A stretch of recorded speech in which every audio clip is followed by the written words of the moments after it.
Chapter 1. A Childhood Forged in Struggle, 1906 to 1925. The Crucible of Poverty. Young Chester's world was one of relentless hardship. His father's worsening tuberculosis forced the family into a one-room shack in Mexico's arid deserts, where they survived on cornmeal and hope. At age 12, Chester became the primary breadwinner. 4 a.m. mornings hauling water for neighboring farms, afternoons spent nursing his bedridden father, nights hunched over borrowed textbooks by kerosene light. When his father died in 1923, the 17-year-old Carlson made a blood pact with himself. I will create something that outlives this pain. He saved $38, a year's wages, to enroll at Riverside Junior College, washing lab beakers to pay tuition. Chapter 2. The Spark, 1930 to 1936, Patent Office, Agony. As a $35 a week patent clerk in New York, Carlson's fingers bled from hand-copying 30-page patent applications in triplicate. The system was medieval. One typo meant restarting the entire document 25 cents per page, for photostats 1/4 his daily wage 3-day delays, while documents shipped to copy services, the Epiphany.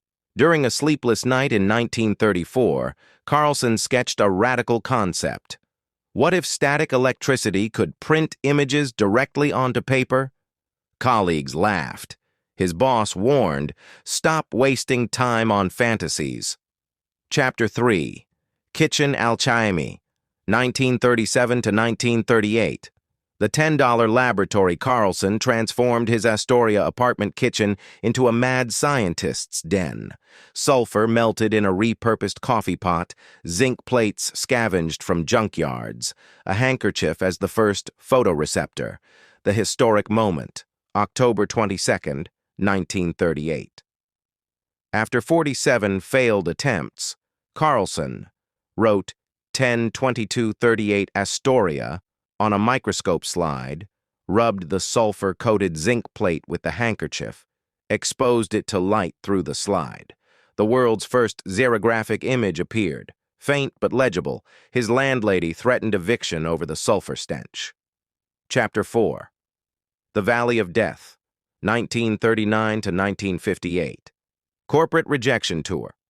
Carlson's patent, US 2297691, became a punchline. Year Company Insult, 1942. IBM. The world needs better typewriters, not this. 1944. U.S. Army. We're fighting a war, not funding toys. 1947. 28 VC firms. This will never replace carbon paper. 1952. RCA. We make televisions, not magic tricks. Personal sacrifices.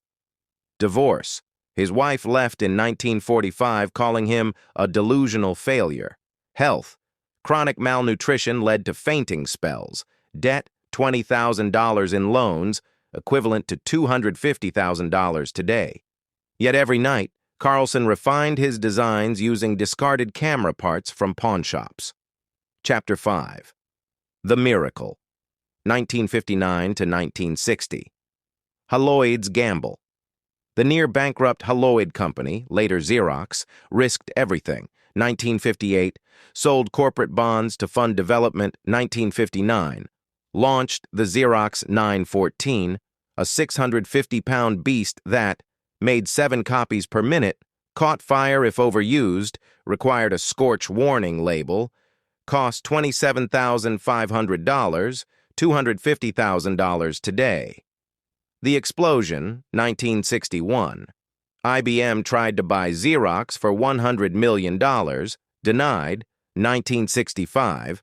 10,000 units sold per year. 1970. Xerox revenue hit $1.7 billion.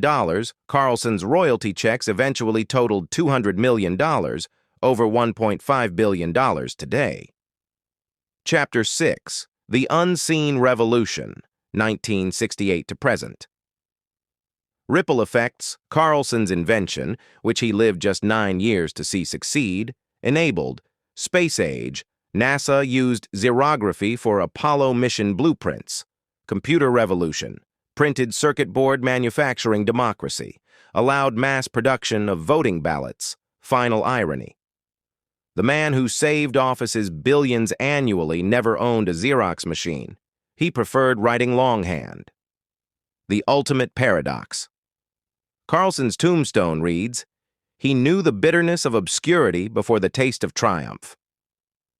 Your turn.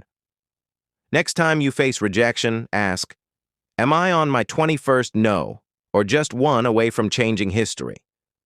Share this saga with anyone who needs proof that persistence can bend reality.